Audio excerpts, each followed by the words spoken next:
எல்லாருக்கும் வணக்கங்க. அனைவருக்கும் இனிய ஆங்கில புத்தாண்டு நல்வாழ்த்துக்கள். 2026வது வருடத்தில் சாதிக்கக்கூடிய அந்த 5 ராசிகள் எதுன்றது பற்றி தானுங்க ஆதாரபூர்வமாக இந்த பதிவில் நம்ம பார்க்க போகிறோம். பொதுவாக நேர காலங்கள் சாதகமாக இருந்ததுன்னா ஆண்டியாக நாம் இருந்தாலும் அரசனாக்கிட இந்த பிரபஞ்சம் நாம் சொல்லலாம். முயற்சின்றது எல்லா நேரத்துலையும் எல்லாரும் செய்யக்கூடிய விஷயம் தானுங்க. முயற்சி செய்கிறவங்க எல்லாமே முன்னுக்கு வரதில்லை. முயற்சியோடு இந்த பிரபஞ்சத்துடைய அனுகிரகங்கள் இருக்கிற பட்சத்தில் தான் ஒருத்தரால் சாதிக்க முடியுது. ஏன்னா சம்பாதிக்கிறதுன்றது எல்லாரும் எல்லா நேரத்துலையும் செய்யக்கூடிய விஷயம் தானே. ஆனால் சாதிக்கிறது அப்படி கிடையாது பாருங்கள். ஒரு சில நேரத்தில் ஒரு சிலரால் தான் சாதிக்க முடியுது. அப்போ 2026வது வருடத்தில் சாதிக்கக்கூடிய வாய்ப்புகள் இந்த பிரபஞ்சம் எந்த ராசிகளுக்கு தரப்போகுதுன்றது பற்றி தான் ஆதாரபூர்வமாக இந்த பதிவில் நம்ம பார்க்க போகிறோம். காலச்சக்கரத்துக்கு முதல் ராசியாக வரக்கூடியது மேச ராசி. மேச ராசியாதிபதினு சொல்லக்கூடிய கிரகம் செவ்வாய். மேஷ ராசியாதிபதி மேச ராசிக்கு 9வது பாவகத்தில் குரு பகவானுடைய ஆதிக்கத்தில், அதாவது குரு பகவான் யாருன்னு கேட்டிங்கன்னா தனகாரகன் நம்ம சொல்லுவோம். மேசராசியில் பிறந்தவங்களுக்கு குரு பகவான் 12வது பாவகத்துக்கு அதிபதியாக வந்தாலும் 9வது பாவகத்துக்கு அதிபதி அவர் தான். 2வது தனகாரகன் நம்ம சொல்கிறோம்னா குரு பகவானை தான். 2026வது வருடத்துடைய ஜனவரி மாதம் 1ஆம் தேதி தொடக்கமே தனஸ்தானாதிபதினு சொல்லக்கூடிய சுக்கிரனுடன் சேர்ந்து தனகாரகனுடைய வீட்டில் தனஸ்தானாதிபதியோட செவ்வாய் இருக்கக்கூடிய அற்புதமான தருணம். அது மட்டும் இல்லாமல் இந்த தனஸ்தானாதிபதினு சொல்லக்கூடிய சுக்கிரன் தனகாரகனுடைய வீட்டில் இருக்க, தனகாரகன் சொல்லக்கூடிய குரு மேஷராசிக்கு 3வது பாவகத்தில் தன்னுடைய சுயசாரன் சொல்லக்கூடிய புனர்பூச நட்சத்திரம் 3வது பாதத்தில் ஸ்ரீராமர் அவதரித்த நட்சத்திரம்னு சொல்லுவாங்க. அப்போது சுக்கிரன் தனகாரகன் தனஸ்தானாதிபதி, மேசராசியில் பிறந்தவங்களுக்கு சுக்கிரன் தனஸ்தானாதிபதி. அவர் தன்னுடைய சுயசாரத்தில் இருக்கார். போராடம் நட்சத்திரம் சொல்லக்கூடிய சுக்கிர பகவானுடைய சாரத்தில் தனஸ்தானாதிபதி சாரத்தில் தனஸ்தானாதிபதி இருக்க, தனகாரகனுடைய சாரத்தில் தனகாரகன் இருக்கார். அப்போ பார்வை பரிமாற்றம். அப்போ அந்த இடத்துல மேஷ ராசியாதிபதினு சொல்லக்கூடிய செவ்வாய் இருக்கிறார். இது மிகப்பெரிய பிராப்தம். அதாவது எதிர்பார்ப்புகள் அப்படின்றது எல்லாருக்கும் எல்லா நேரத்திலும் இருந்தாலும் ஏதோ ஒரு நேரத்தில் தான் இந்த பிரபஞ்சம் நமக்கான ஒரு பாதையை காட்டும். மேசராசியில் பிறந்தவங்க பொறுத்த வரைக்கும் பாரம்பரியம், பூர்வீகம், சொந்தம், பந்தம், அண்ணன், தம்பி, அக்கா, தங்க, மாமா, மச்சான் எல்லார் மேலேயும் பற்றுதல் அதிகமாக இருக்கும். தனக்கு சேர வேண்டிய பாகத்தையே நியாயமாக அப்பா சம்பாரிச்சதாக இருக்கட்டும், தாத்தா சம்பாரிச்சதாக இருக்கட்டும், பூர்வீக சொத்தாக இருக்கட்டும், தனக்கு சேர வேண்டிய பாகத்தையே பணம் கொடுத்து வாங்கக்கூடிய ஒரு சூழல் இந்த மேசராசிக்காரங்களுக்கு தான் ஏற்படும். நிறைய பேர் அந்த மாதிரி தனக்கு சேர வேண்டிய பாகத்தை தார வாத்துட்டு சரியா அதே சொத்தை மற்றவங்களுக்கு சும்மா கொடுத்துட்டு அதே சொத்தை காசு பணம் கொடுத்து வாங்கக்கூடிய சூழலெல்லாம் இந்த மேசராசிக்காரங்களுக்கு நிறையவே ஏற்பட்டுருக்கு. நிறைய பேர் மேசராசிக்காரங்க பார்த்திங்கன்னா வீட்டில் தலைச்சம்பிள்ளையாக பிறந்திருப்பாங்க. குடும்பத்துடைய மிகப்பெரிய பொறுப்பு இந்த மேசராசிக்காரங்களுக்கு இருக்குது. இன்றைக்கும் மருத்துவத்துறையில் இருக்கிறவங்க, போக்குவரத்து துறையில் இருக்கிறவங்க, காவல்துறையில் இருக்கிறவங்க, இராணுவத்துறையில் இருக்கிறவங்க, அதாவது மக்களுடன், அதாவது இந்த பீப்புள் கம்யூனிகேஷன் சொல்லுவோம் இல்லைங்களா, ஜனங்களுடைய சப்போர்ட் அதிகம், அதாவது தொடர்புள்ள வேலைகள் எல்லாம் பார்த்திங்கன்னா இந்த மேசராசியில் பிறந்தவங்க ரொம்ப அதிகமாக இருப்பாங்க. அப்பேற்பட்டவங்களுக்கு 5வது பாவகத்துக்கு அதிபதியாக சூரியன் வருவார்.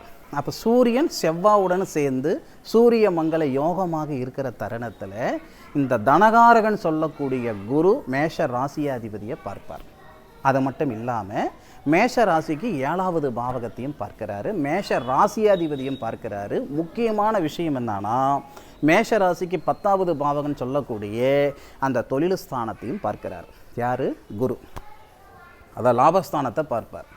இது எல்லாமே நமக்கு ஒன்று போல வாய்ப்புகள், அதை ஒன்று போல சேருது. அப்போது மேஷராசியில் பிறந்தவங்க சாதிக்கிறதுக்குண்டான ஒரு தருணத்தை இந்த பிரபஞ்சம் பல வடிவில் 2026வது வருடத்தில் ஏற்படுத்தும். மேஷராசியில் பிறந்தவங்க அசுவினி நட்சத்திரத்தில் பிறந்தவங்களும் இருக்காங்க, பரணி நட்சத்திரத்தில் பிறந்தவங்களும் இருக்காங்க, கார்த்திகை நட்சத்திரம் முதல் பாதத்தில் பிறந்தவங்களும் இருக்காங்க. உங்களுடைய சுய ஜாதகத்தில் இருக்கக்கூடிய கிரக அமைப்புகளுக்கு தகுந்த மாதிரி மாற்றங்கள் இருக்க தான் செய்யும். ஆனால் உங்களுக்கு ராசிக்கு மெயினாக பார்த்தீங்கன்னா உங்களுடைய ராசியை மையப்படுத்தி தான் இந்த கோச்சார பலனை நம்ம சொல்கிறோம். அப்போது மேஷராசியில் பிறந்தவங்களுக்கு 100% இது யோகமான ஒரு தருணம். இது முழுக்க முழுக்க தொழில் ரீதியாக தான், தொழில் நிமித்தமாக தான் ஒருத்தர் சாதிக்கிறாருன்னா எந்த வகையில் சாதிச்சிட முடியும்? காசு பணம் வச்சுருக்கிறவங்க எல்லாமே எல்லா விஷயத்தையும் சாதிச்சிடறதும் கிடையாது, காசு பணம் இல்லாதவங்க எதுவுமே சாதிக்காமல் இருக்கிறாங்கன்னு சொல்லவும் முடியாது. அப்போ நேர காலங்கள் ஒன்று சரியாக இருந்தால் அவங்களுடைய எதிர்பார்ப்பு என்னவோ அந்த எதிர்பார்ப்பு இந்த பிரபஞ்சம் பூர்த்தி செய்திடும் இல்லையா? அப்போது மேஷராசியில் பிறந்தவங்களுக்கு இது பிரமாதமான ஒரு தருணம், அதில் எந்த விதமான ஒரு மாற்று கருத்தும் கிடையாது. அனுபவித்து சொல்லுங்கள். நான் மீண்டும் சொல்கிறேன், சாதிக்கிறதுக்குண்டான நேரம் இது பயன்படுத்திக்கிறதும் பயன்படுத்திக்காமல் போகிறதும் உங்களுடைய சொந்த சௌகரியம். அதுவும் ஜனவரி மாதம் சரியாக 15ஆம் தேதி மேஷராசியில் பிறந்தவங்களுக்கு மேஷ ராசியாதிபதினு சொல்லக்கூடிய செவ்வாய் தொழில் ஸ்தானத்தில் உச்ச நிலையில் வரும், சுபஸ்தானத்தை பார்ப்பார். நிறைய பேர் ஜனவரி மாதம் 15ஆம் தேதிக்கு மேற்கொண்டு மனம் வாங்கிறதுக்கான பிராப்தத்தை இந்த பிரபஞ்சம் கொடுக்கும். அதாவது நம்மளுடைய எதிர்பார்ப்புகள் ஒவ்வொருத்தருக்கும் ஒவ்வொரு விதமான எதிர்பார்ப்புகள் இருக்கும். அப்போது ஒவ்வொரு விதமான செயல் செய்கிறதுக்கான ஒரு பாதையை அந்த பிரபஞ்சத்துடைய அனுகிரகங்கள் இல்லாமல் நம்ம செஞ்சுக்கிட முடியாது. எத்தனையோ பேர் தேவைக்கு மேலே காசு பணம் வச்சுருந்தோம் வாடகை வீட்லேயே இருக்கிறத நம்ம பார்த்துருக்கோம். 10 காசு பிரயோஜனம் இல்லை, மாதத்துக்கு ஒரு 10,000 ரூபாய் சம்பாதிக்கிறாங்க, ஆனால் அவங்க சொந்த வீட்டில் இருக்கிறவங்களையும் நம்ம பார்த்துருக்கோம். அப்போ மேஷராசியில் பிறந்தவங்க சொந்த ஒரு வீடு வாசல் வாங்குறதுக்கான ஒரு பிராப்தத்தை எப்போ தரப்போகுது இந்த பிரபஞ்சம்னா ஜனவரி மாதம் 15ஆம் தேதி செவ்வாய் உச்ச நிலையில் வந்து, அதுவும் சூரிய பகவானுடைய சாரம், அதாவது மகரத்தில் உத்திராடம் நட்சத்திரம் 2வது பாதம் 3வது பாதம் 4வது பாதம், பிறகு சந்திரனுடைய சாரத்தில் வருவார் பாருங்க செவ்வாய். திருவோணம் சாரத்தில் வரும் பொழுது, அதாவது சந்திர பகவானுடைய நட்சத்திரத்தில் வந்து சந்திர மங்கள யோகமாக, சந்திரன் செவ்வாவுடைய சாரத்தில் வரும் பொழுது சந்திர மங்கள யோகமாக ஏற்பட்டு மேஷராசிக்கு 4வது பாவகத்தை செவ்வாய் பார்ப்பார். அந்த தருணம் தான் இந்த மன வாங்கிறதுக்கு மிக சிறந்த ஒரு தருணம். அது எந்த நாட்கள் அப்படின்றத நான் கோட்சார பலன்களில் இந்த ஜனவரி மாத பலன், பிப்ரவரி மாத பலன் நம்ம சொல்கிறோம் இல்லைங்களா, மாத பலன்களில் அந்த டேட் உங்களுக்கு நான் மென்ஷன் பண்ணுறேன். ஆனால் மேஷராசியில் பிறந்தவங்களுக்கு மிகப்பெரிய ஒரு தருணமானது இந்த தருணம். 2வது ராசி மிதுன ராசி. மிதுன ராசிக்கு 2026வது வருடத்தில் சாதிக்கிறதுக்கு எந்த மாதிரி ஒரு தருணத்தை இந்த பிரபஞ்சம் கொடுக்கும்னா அதுக்கு நான் விளக்கம் சொல்கிறேன். மிதுன ராசியாதிபதினா புதன். பல பேருடைய வாழ்க்கைக்கும் வாழ்வாதாரத்துக்கும் உறுதுணையாக இருக்கிறவங்க தான் இந்த மிதுன ராசியில் பிறந்தவங்க. சொந்தம் பந்தம் அண்ணன் தம்பி அக்கா தங்க மாமா மச்சான் 1000 பேர் இருந்தாலும் தானாக கையூனி கரணம் போட்டு மேலே வந்தவங்க தான் மிதுன ராசியில் பிறந்தவங்க. சரி, மிதுன ராசியாதிபதி புதன். மிதுன ராசிக்கு 4வது பாவகத்துக்கு அதிபதி சுபஸ்தானாதிபதியும் புதன். அப்போ தொழில் ஸ்தானாதிபதி யாருன்னா குரு. மிதுன ராசியாதிபதி 2026வது வருடத்துடைய தொடக்கத்திலேயே உங்களுடைய ராசிக்கு 7வது பாவகத்தில், அதாவது தொழில் ஸ்தானாதிபதினு சொல்லக்கூடிய குரு பகவானுடைய ஆதிக்கத்தில் கலசரஸ்தானத்தில் புதன் இருக்கார். அப்போ புதன் உங்களுடைய ராசியில் இருக்கார். அப்போ புதனும் குருவும் கிரக பரிவர்த்தனை. இந்த மிதுன ராசியில் பிறந்தவங்களுக்கு மட்டும்தான் இருக்கக்கூடிய மிகப்பெரிய பிராப்தம், ஆணுக்கும் சரி பெண்ணுக்கும் சரி, மிகப்பெரிய பிராப்தம் என்னன்னா தைரிய ஸ்தானாதிபதி சூரியன். அப்போ அந்த சூரியன் தைரிய ஸ்தானாதிபதியாக வரதுனால கழுத்து பிடிக்கிற அளவுக்கு கடன் பிரச்சனை இருக்குது சாமி, பணப்பிரச்சனை இருக்குது சாமினாலும் ஏதோ ஒரு வகையில் சமாளிச்சிக்கிறதுக்கு உண்டான ஒரு திறமையை அந்த பிரபஞ்சம் கொடுத்துரும். சரியா? எண்ணம் புத்தி சிந்தனை எப்பயுமே தெளிவாக இருக்கும். இந்த ப்ராட் மைண்டுன்னு சொல்லுவோம் இல்லைங்களா, அந்த மாதிரி ஒரு அனுகூலங்கள் வந்து ஆரம்பத்திலிருந்தே இருந்துக்கிட்டே இருக்கும். இப்போ வரைக்கும் உழைப்புக்கு தகுந்த உயர்வு இல்லாமல் இருக்கிறேனுங்க, வாழ்க்கைக்கு ஏற்ற வளர்ச்சி இல்லாமல் இருக்கிறேனுங்க, எங்கிட்ட யோசனைகள் இருக்குது, சிந்தனைகள் இருக்குது, ஐடியா இருக்குது, வெளிப்படுத்துறதுக்கான சந்தர்ப்பம் இல்லை. இந்த மன அழுத்தம் மிதுன ராசியில் பிறந்தவங்களுக்கு இருக்குதானே செய்யுது. இந்த 2026வது வருடத்துடைய தொடக்கத்தில் இருந்தே உங்களுடைய மன அழுத்தம் சரியாகிறதுக்கான வாய்ப்பு, உங்களுடைய திறமைகளை வெளிக்காட்டுறதுக்கு உண்டான சந்தர்ப்பத்தை இந்த பிரபஞ்சம் உருவாக்கி கொடுக்கும். உங்களுக்கான பாதையை இந்த 2026வது வருடத்தில் இந்த பிரபஞ்சம் ஏற்படுத்தும். அந்த பாதையில் போகணும்னு நினச்சா பயன்படுத்திக்கலாம். அதாவது நான் எப்பவும் சொல்கிறேனுங்க, திறமை எல்லாருக்குமே இருக்குது. அந்த திறமையை வெளிக்காட்டுறதுக்கான சந்தர்ப்பம் இந்த பிரபஞ்சம் கொடுக்காமல் நம்ம திறமையை வெளிக்காட்ட முடியாது. மிதுன ராசியில் பிறந்தவங்க இப்படி இருந்து தான் பழக்கம், கொடுக்கக்கூடிய இடத்துல இருந்து பழக்கம், வாங்கக்கூடிய ஒரு சூழலில் கிட்டத்தட்ட 2-2.5 வருடமாக தள்ளப்பட்டிருப்பீங்க. இந்த 2-2.5 வருடமாக நீங்கள் வாழ்ந்துக்கிட்டு இருக்கிற வாழ்க்கையே இல்லை. எதுக்குடா வாழ்க்கை, ஏண்டா வாழ்க்கை, பல விதமான ஒரு சிந்தனைகள் இருந்துக்கிட்டு தான் இருக்கும். ஸோ 2026வது வருடத்துடைய தொடக்கத்திலேயே மிதுன ராசியில் பிறந்த நண்பர்களுடைய வாழ்க்கையில் மிகப்பெரிய மாற்றங்கள் ஏற்படுத்துறதுக்கு உண்டான சந்தர்ப்பத்தை இந்த பிரபஞ்சம் ஏற்படுத்தி கொடுக்கும். பயன்படுத்திக்கோங்க. இன்றைக்கி சம்பாதிச்சவங்க, சாதித்தவங்க, 1000 பேர் 2000 பேர் 10,000 பேருக்கு வேலை கொடுக்கக்கூடிய இடத்துல இருக்கக்கூடிய நிறுவனத்தார் எல்லாருக்குமே இந்த பிரபஞ்சம் ஒரு சந்தர்ப்பம் கொடுத்துருக்கும். அந்த சந்தர்ப்பத்தை இந்த பிரபஞ்சம் பயன்படுத்திக்கிட்டதுனால தான், இந்த பிரபஞ்சம் கொடுத்த சந்தர்ப்பத்தை அவங்க பயன்படுத்திக்கிட்டதுனால தான் மேலுக்கு வந்துருந்துருப்பாங்க. அந்த மாதிரி இந்த நாளில் நீங்கள் செய்யக்கூடிய ஒரு முயற்சி, செய்யக்கூடிய செயல் தான் எதிர்காலத்தில் உங்கள் வம்சத்தில் யாரும் வாழாத வாழ்க்கை வாழக்கூடிய சூழலை இந்த பிரபஞ்சம் ஏற்படுத்தும். மாற்று கருத்து இல்லை. அதன் பிறகு 3வது ராசியாக நம்ம கன்னியா ராசியை பார்க்க போகிறோம். கன்னி ராசி அப்படின்னா, கன்னி ராசிக்கு 10வது பாவகத்துக்கு அதிபதியும் புதன் தான், கன்னி ராசியாதிபதியும் புதன் தான். அப்போ புதன் இந்த வருடத்துடைய தொடக்கத்திலேயே பரிவர்த்தனை யோகத்தில் இருக்குது. எப்படின்னா, சுபஸ்தானாதிபதின்னு சொல்லக்கூடிய குரு தொழில் ஸ்தானத்திலையும், தொழில் ஸ்தானாதிபதின்னு சொல்லக்கூடிய புதன் சுபஸ்தானத்திலையும். இதை விட ஒரு முக்கியமான சமாச்சாரம் என்னன்னா, இந்த கன்னியா ராசியில் பிறந்தவங்களுக்கு வந்து பார்த்திங்கன்னா சுக்கிர பகவான், சுக்கிரன் தான் தனஸ்தானாதிபதியாக வருவார். தனகாரகன் சொல்லக்கூடிய கிரகம் குரு. அப்போது தனஸ்தானாதிபதின்னு சொல்லக்கூடிய ஒரு கிரகம் குரு பகவானுடைய ஆதிக்கத்தில் சுபஸ்தானத்தில் இருந்து தன்னுடைய சுயசாரத்தில் இருக்கும் பொழுது, தனகாரகன் தொழில் ஸ்தானத்திலிருந்து தன்னுடைய சுயசாரம், அதாவது தொழில் ஸ்தானத்தில் இருக்கக்கூடிய குரு தனகாரகன் தன்னுடைய சுயசாரம் புனர்பூசம் நட்சத்திரம் சொல்லக்கூடிய சாரத்திலிருந்து இந்த தனஸ்தானாதிபதியை பார்ப்பார். இதனால் கழுத்து பிடிக்கிற அளவுக்கு கடன் பிரச்சனை இருக்குது சார், பணப்பிரச்சனை இருக்குது சார், இருக்கலாமல் இருக்க வேணாமன்ற மனநிலையில் நான் இருந்துக்கிட்டு இருக்கிறேன், யாரோ பிழைக்கிறதுக்கு நான் கஷ்டப்பட்டுட்டு இருக்கிறேன், உழைப்புக்கு தகுந்த உயர்வு இல்லை, வாழ்க்கைக்கு ஏற்ற வளர்ச்சி இல்லை. ஐயா, உங்களுக்கு எந்த மாதிரியான மன அழுத்தம் இருந்தாலும் இந்த 2026 தொடக்கத்தில் இருந்தே இந்த மன அழுத்தம் சரியாகிறதுக்கான வாய்ப்புகள் ஏற்படுத்தும். நிறைய பேர் 2026 வருடத்தில் கன்னியா ராசியில் பிறந்தவங்க தொழிலதிபராக போகிறாங்க. பொதுவாக அந்த கன்னி ராசியில் பிறந்தவங்க எப்படின்னா, பேச்சு திறமை கம்மி தான், செயல் திறமை அதிகமாக இருக்கும். அதாவது சைலண்ட்டாக இருந்தே ஒரு காரியத்தை செயல்படுத்திட்டு போயிடுவாங்க, சாதிச்சுட்டு போயிடுவாங்க. ஏன்னா எல்லாரும் மாதிரியும் பார்த்திங்கன்னா, எல்லாரும் மாதிரியும் சொல்ல முடியாது, ஒரு சிலர் மாதிரி வாயில் பேசக்கூடிய ஆட்கள் கிடையாது. சரிங்களா? வாயில் பேசக்கூடிய ஆட்கள் கிடையாதுன்னு அப்படி மொட்டையாக சொல்லிட முடியாது இல்லைங்களா? அதாவது பேச்சு மட்டுமே இருக்கக்கூடிய ஆட்கள் கிடையாது, செயல் திறமை அதிகமாக இருக்கக்கூடியவங்க. ஆனாலும் ஒரு 3 வருட காலமாக அந்த கன்னியா ராசியில் பிறந்தவங்களுடைய செயல்திறன் கம்மியாக இருக்குது. சரிங்களா? அதாவது நான் அந்த மிதுன ராசியில் பிறந்தவங்களுக்கு சொல்கிற மாதிரி, யாரோ பிழைக்கிறதுக்கு நான் கஷ்டப்பட்டுட்டு இருக்கிறேன், என்னுடைய உழைப்பு பார்த்திங்கன்னா ஒரு நாளைக்கு 8 மணி நேரம் 10 மணி நேரம் 12 மணி நேரம் என்னுடைய உழைப்பு இருக்குதுங்க. ஆனால் உழைப்புக்கு தகுந்த உயர்வு இருக்குதான்னு பார்த்திங்கன்னா கிடையாது. படித்த படிப்புக்கு உண்டான உத்தியோகமும் கிடையாது, வாழக்கூடிய வாழ்க்கைக்கும் நான் வாழ்ந்துக்கிட்டு இருக்கிற வாழ்க்கைக்கும் சம்மதமே கிடையாது.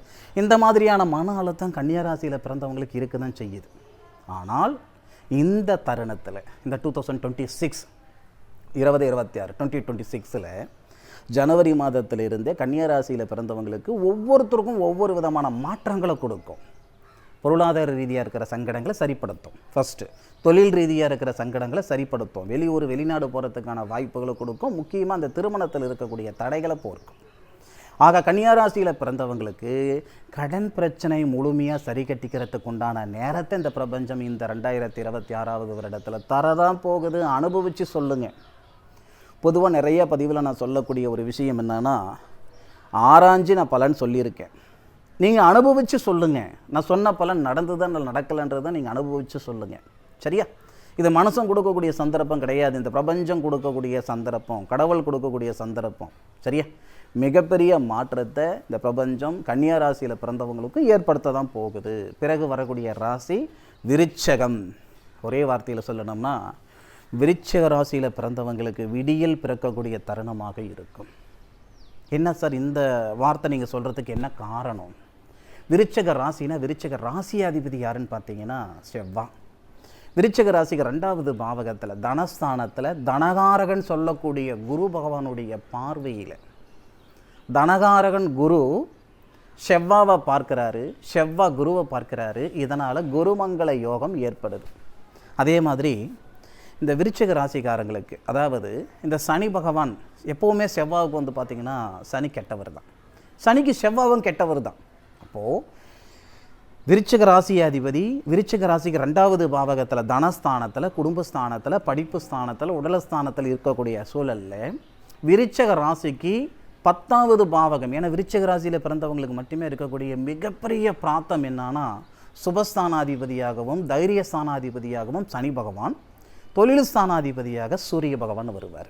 அப்போது 2026 வருடத்தில் உண்மையிலேயே உடம்பு சிலுக்குது, அற்புதமான ஒரு தருணம். மீண்டும் 30 வருஷமாகும் இந்த மாதிரி ஒரு வாய்ப்பு வரத்துக்கு. தொழில் ஸ்தானாதிபதின்னு சொல்லக்கூடிய சூரியனை தொழில்காரகன் சொல்லக்கூடிய சனி பகவான் பார்க்கிறார். விருச்சிக ராசியாதிபதின்னு சொல்லக்கூடிய செவ்வாவை தனகாரகன் சொல்லக்கூடிய குருவும் பார்க்கிறாரு. தைரியஸ்தானாதிபதி சுபஸ்தானாதிபதின்னு சொல்லக்கூடிய சனி, தொழில் காரகன் சொல்லக்கூடிய சனி செவ்வாவையும் பார்க்கிறார், விருச்சிக ராசியாதிபதியும் பார்க்கிறார். அப்போது இந்த விருச்சிக ராசியாதிபதி செவ்வா யாருடன் சேர்றாருன்னா தொழில் ஸ்தானாதிபதின்னு சொல்லக்கூடிய சூரிய பகவானோட சேர்ந்து சூரிய மங்கள யோகம் அப்படின்ற ஒரு யோகம் ஏற்படுது. எப்போ எங்கே அப்படின்னா தனஸ்தானத்தில், படிப்பு ஸ்தானத்தில், உடல் ஸ்தானத்தில், குடும்பஸ்தானத்தில். குடும்பத்தில் நிம்மதி சந்தோஷம் இல்லை சார்.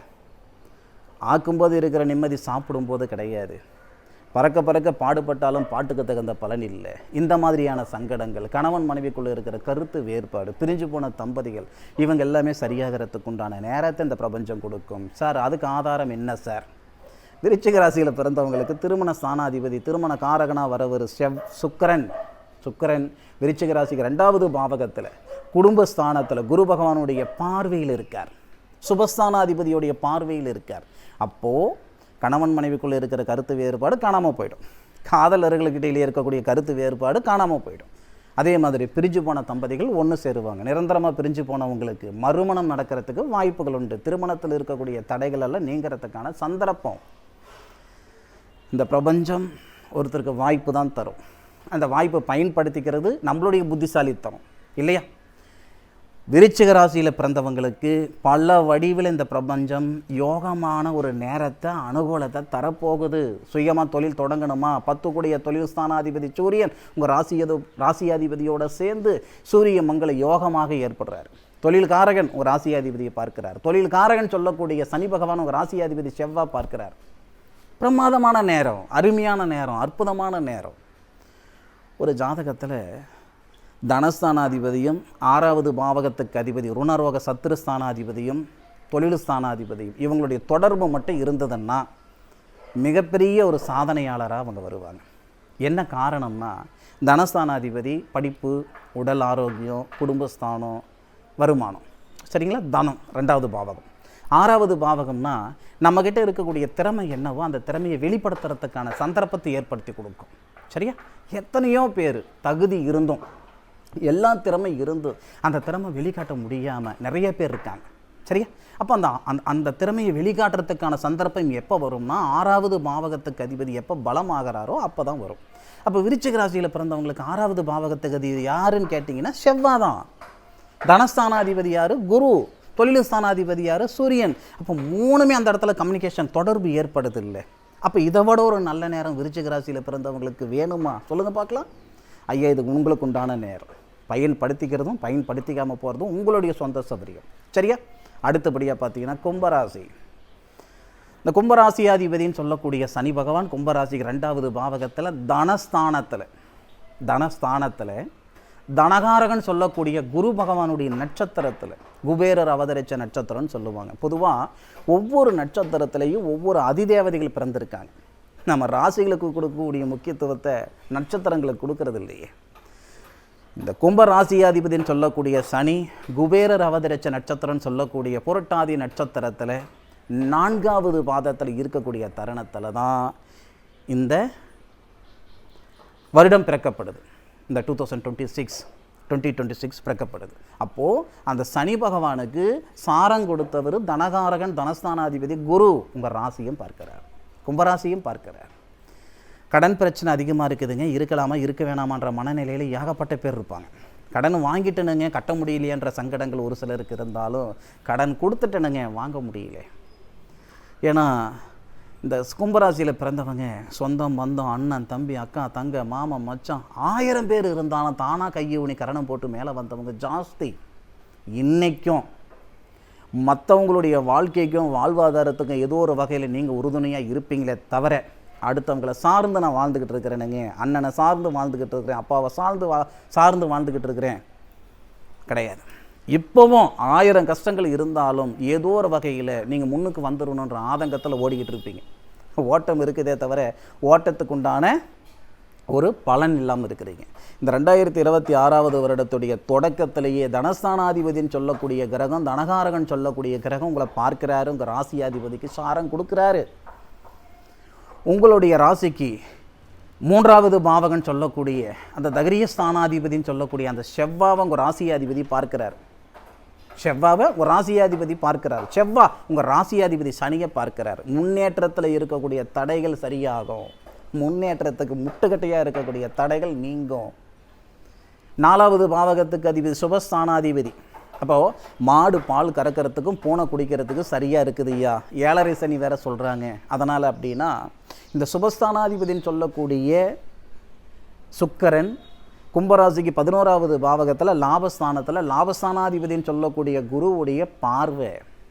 சுபஸ்தானாதிபதி லாபஸ்தானத்தில் இருந்து தனஸ்தானம் தனகாரகன் சொல்லக்கூடிய குருவை பார்க்கிறாரு. அதே சுக்கிரனை சனி பகவானும் பார்க்கிறார். பொதுவாக இந்த கும்பராசிகாரங்களுக்கு சுக்கிரன் மாதிரி ஒரு பிரமாதமான கிரகம் வேறு யாரும் கிடையாது. அதே மாதிரி இந்த சுக்கிரனுடைய ராசிகள்னு சொல்லக்கூடிய அந்த ரிஷபம், துலாம், இந்த ராசிக்காரங்களுக்கு சனி பகவான் மாதிரி ஒரு யோகக்காரகன் யாரும் கிடையாது. இந்த தருணத்தில் இந்த 2026 வருடத்தில் சுபஸ்தானாதிபதி லாபஸ்தானத்தில் இருந்து உங்களுடைய ராசிக்கு 2வது பாவகம், 2வது பாவகத்துக்கு அதிபதி தனஸ்தானம் தனகாரகன் சொல்லக்கூடிய குரு சுக்கிர பகவானை பார்ப்பதனால யோகம். ஏன் உங்கள் ராசியில் இருக்கக்கூடிய உங்கள் ராசிக்கு 2வது பாவகத்தில் இருக்கக்கூடிய உங்கள் ராசிநாதன் கூட 3வது பார்வையாக சுபஸ்தானத்தை பார்க்கிறாரு. சுபஸ்தானாதிபதின்னு சொல்லக்கூடிய சுக்கிரனை பார்க்கிறார். இதனால் நிச்சயமாக பொருளாதார ரீதியாக இருக்கிற சங்கடங்கள் சரியாகும். நீங்கள் ஆணாக இருந்தாலும் சரி, பெண்ணாக இருந்தாலும் சரி, உழைப்புக்கு தகுந்த உயர்வு இல்லாமல் இருக்கேன், வாழ்க்கைக்கு ஏற்ற வளர்ச்சி இல்லாமல் இருக்கிற இந்த நேரத்தில் நீங்கள் சாதிக்கிறது உறுதி. ஒரு மைதானத்தில் 10 பேர் ஓட்டப்பந்தயத்தில் ஓடுறாங்கன்னா 10 பேருடைய மனசுலையும் இருக்கக்கூடிய எண்ணம் என்னன்னா நாம தான் முன்னுக்கு வரணுன்ற ஆதங்கம். ஆனால் அதில் முன்னுக்கு முதல்ல வர்றது ஒருத்தர். அப்போது முயற்சின்றது எல்லா நேரத்துலையும் எல்லாரும் செய்யக்கூடிய ஒரு விஷயம். இந்த பிரபஞ்சத்துடைய அனுகிரகங்கள் இருக்கிறவங்க தான் சாதிப்பாங்க, முன்னுக்கு வருவாங்க.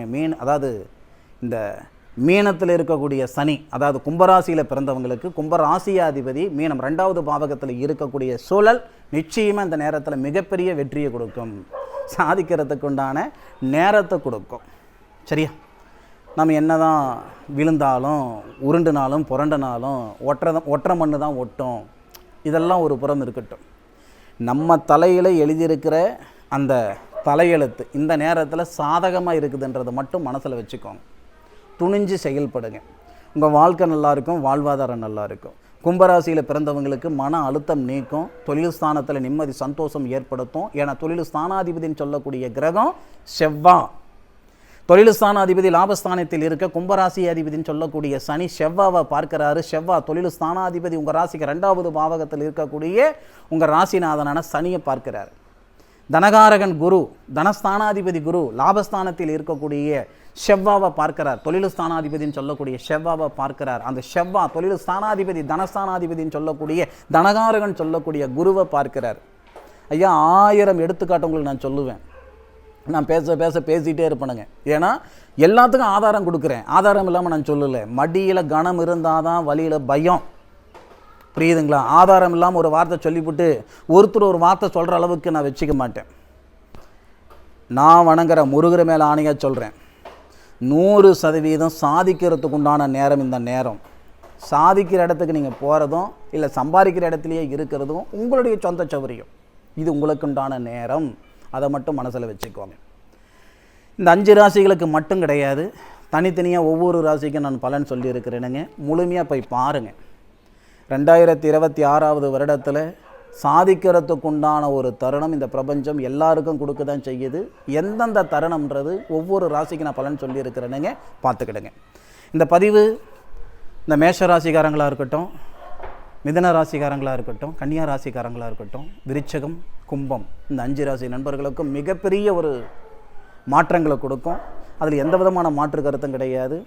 அதே மாதிரி பயனுள்ளதாக இருக்கும். இந்த 5 ராசி நண்பர்களுக்கும் இந்த பதிவு பயனுள்ளதாக இருக்கும் நான் மனசார நம்புகிறேன்.